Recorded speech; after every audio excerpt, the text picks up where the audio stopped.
Programme में एक बार फिर खुशामदीद। मौलाना फजलुर रहमान की तर्ज सियासत और सोच पर मुखालिफिन को भले कितने ही एतराज़ात क्यों ना हो, मगर इस हकीकत से शायद ही कोई इनकार करे कि मौलाना मुल्क की सियासत के ऐसे खिलाड़ी हैं जो टाइमिंग देख कर ही अपनी सियासी हिकमत अमली तरतीब देते हैं।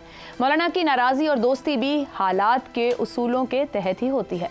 इंतखाबात के बाद सख्त सियासी लाइन लेने वाले और PTI के वफूद का इस्तकबाल करने वाले मौलाना ने चंद रोज़ कबल ऐलान कर दिया कि अब वो PTI के बगैर ही तहरीक चलाएंगे। इसके बाद उनकी सदर जरदारी और वजीर आजम शहबाज शरीफ से मुलाकातें भी हुईं। इन मुलाकातों में मोहसिन नकवी की मौजूदगी साबित करती है कि मौलाना से क्या तवक्को की जा रही थी, और मौलाना की सियासत को समझने वाले भी जानते थे कि बदले में मौलाना की क्या क्या डिमांड्स हो सकती हैं।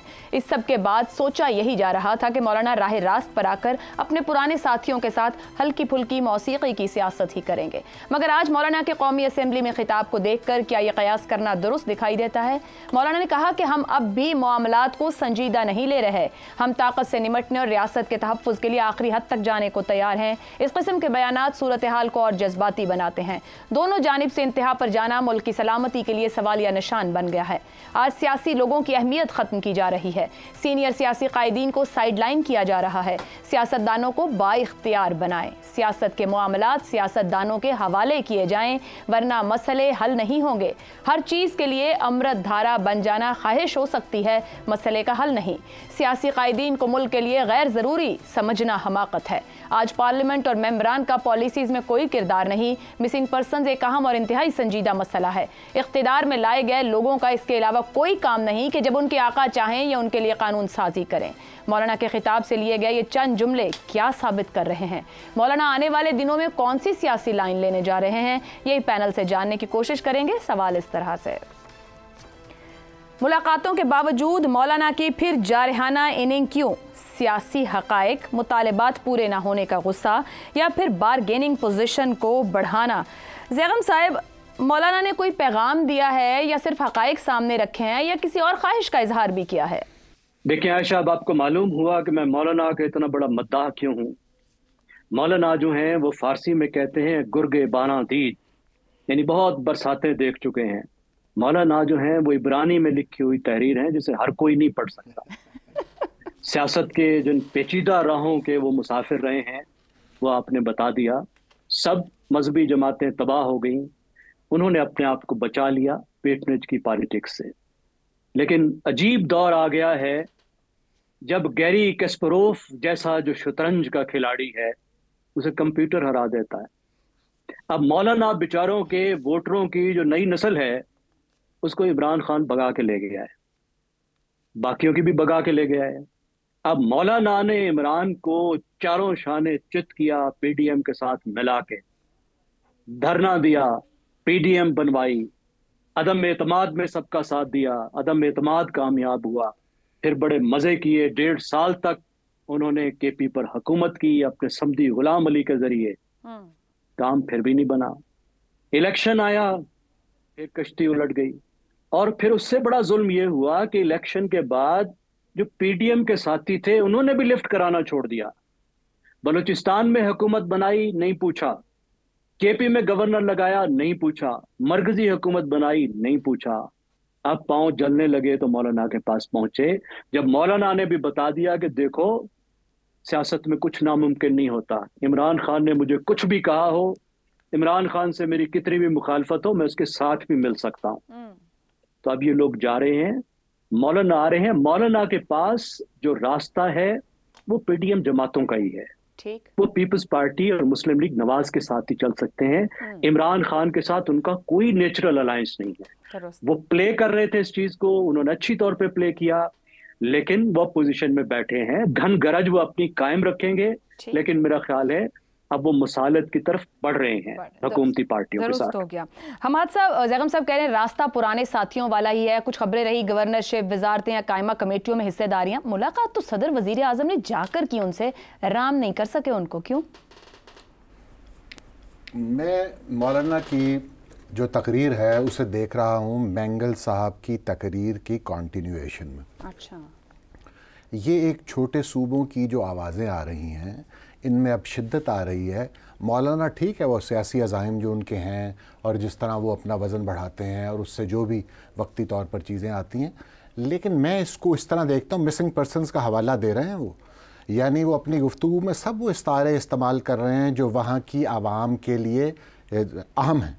तो ये उनकी बात, और फिर बाकी अगर आप उनकी गुफ्तगू देखें तो मैं समझता हूँ कि उन्होंने जितनी बातें की हैं वो अपनी जगह दुरुस्त हैं। यानी उनकी सियासी उससे वो क्या हासिल करना चाहते हैं इससे कता नज़र आप ये देखिए वो क्या कह रहे हैं। वो कह रहे हैं हुकूमती रेट ख़त्म हो गई, तो इस पर कौन सवाल कर सकता है। यानी जो बलूचिस्तान में पिछले हफ्ते हुआ, ये हुकूमती रेट सिर्फ ख़त्म नहीं हो गई, ये तो रियासत का मामला है। उन्होंने तो सॉफ्ट लफ्ज़ इस्तेमाल किए हैं। वहाँ पर हमारी रियासत की आप कहिए तहकीर की गई है। ये सिर्फ अमन व अमान का मसला नहीं था, तमस्खुर उड़ाया गया। तो ये वो जो बात कर रहे हैं इस पे क्या, हमें इस पे क्या शक है। सियासी लोग साइडलाइन हो गए हैं तो इसमें किसी को क्या शक है। यानी एक आपका मरकज़ी लीडर जो है वो इस वक्त जेल में है, जिस वजह से जो भी वजूहात है उसके पीछे। नवाज शरीफ साहब पहाड़ों में रहते हैं, मतलब पस मंज़र में चले गए हैं। अच्छा, मरी कह देते तो ठीक था, पहाड़ क्या कि आपने डरा जी मकसद ये है कहने का। अच्छा, MQM की क़यादत वैसे खुदा जाने क्या हुआ उसके साथ। और ये बाकी भी आप देखते हैं ये क्या हो रहा है। ये सही बात है जो उन्होंने बात की ना कि सियासी लोग साइडलाइन किए जा रहे हैं। ये औरंगज़ेब साहब जब आपके फाइनेंस मिनिस्टर होते हैं, मोहसिन नकवी साहब आपके इंटीरियर मिनिस्टर होते हैं, तो हमें नज़र आ रहा ना क्या हो रहा है। ताकत से मामलात हल नहीं होंगे, ये कहा ना उन्होंने। तो इसमें क्या गलत बात है। आपने 5 ऑपरेशंस किए वहाँ पर बलूचिस्तान में, आप वो मामला हल नहीं कर सके। इससे बड़ी हकीकत क्या हो सकती है। ये 80 से जो सूरत हाल है KPK की, ये फर्स्ट अफगान वॉर से, और उसके बाद आपने ऑपरेशंस वहाँ नहीं किए, तो क्या नतीजा निकला। ताकत से मामलात हल होते हैं। या बाकी पाकिस्तान की बात भी कर लें आप, जब भी हमने ताकत से मामलात हल करने की कोशिश की है तो कहते हैं जहाँ ज़रूरत हो चलें इस्तेमाल करें, मगर पॉलिटिकल स्पेस दें, सियासतदान रास्ता लें। अच्छा, फिर वो कहते हैं, उन्होंने अपनी तकरीर में कहा कि फैसला साजी का इख्तियार हुकूमत के पास महदूद है। तो वो 100% दुरुस्त नहीं कह रहे। हाइब्रिड हुकूमतों के पास फैसला साजी का महदूद ही होता है ना इलाका, उसके एक फ्रेमवर्क के अंदर, एक दायरे के अंदर रहकर उन्हें ये काम करना पड़ता है।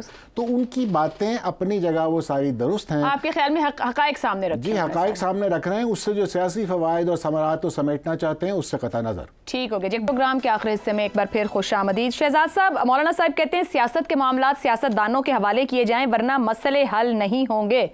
ये कोई उनको आज नई बात याद आई या वो कहीं याद दहानी करवा रहे हैं?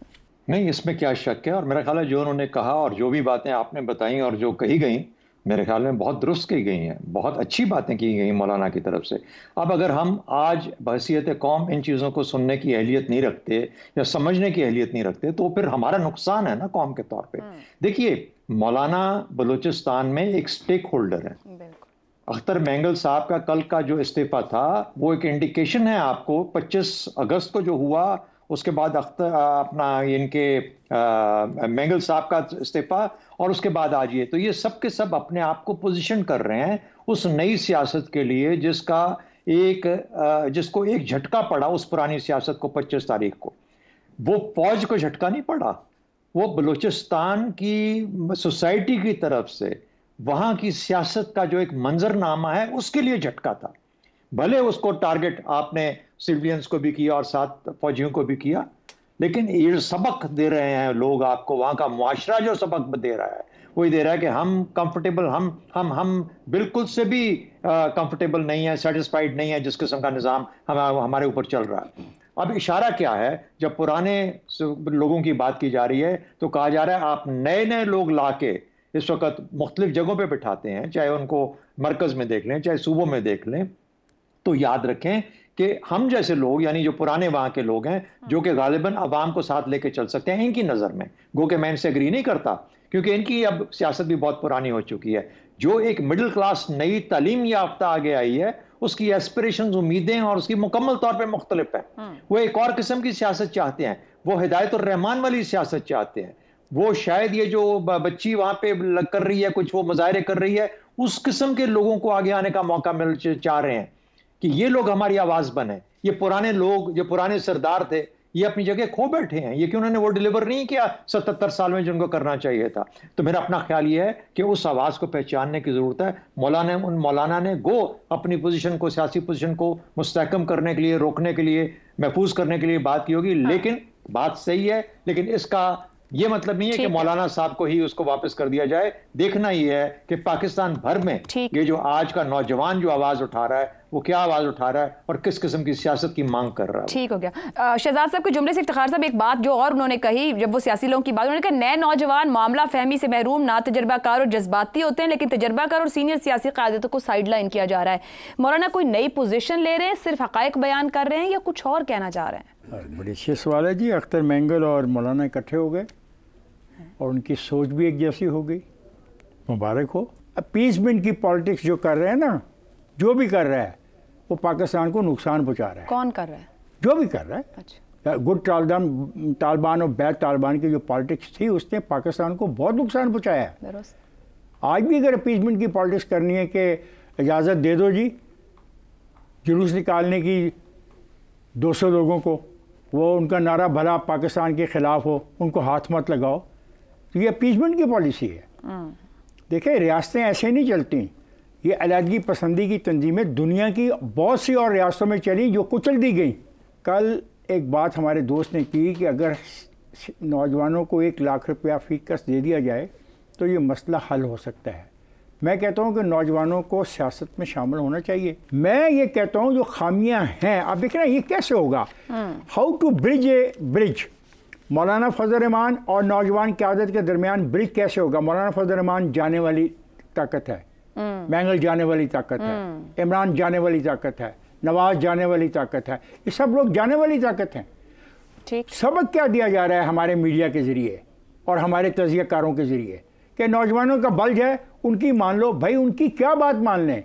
ये आप लोगों का फ़र्ज़ है, हम सब दानिशवरों का, कि नौजवानों को बताएं कि आपके इश्यूज़ क्या हैं, पहले उसको तो डिफ़ाइन कर लें। पाकिस्तान के आइन के अंदर रहते हुए अपने हकूक़ के लिए लड़ो, और हकूक़ हैं तालीम, अच्छी सेहत, अच्छा शहर, अच्छा खाना, अच्छी ज़िंदगी, अच्छी रोज़गार।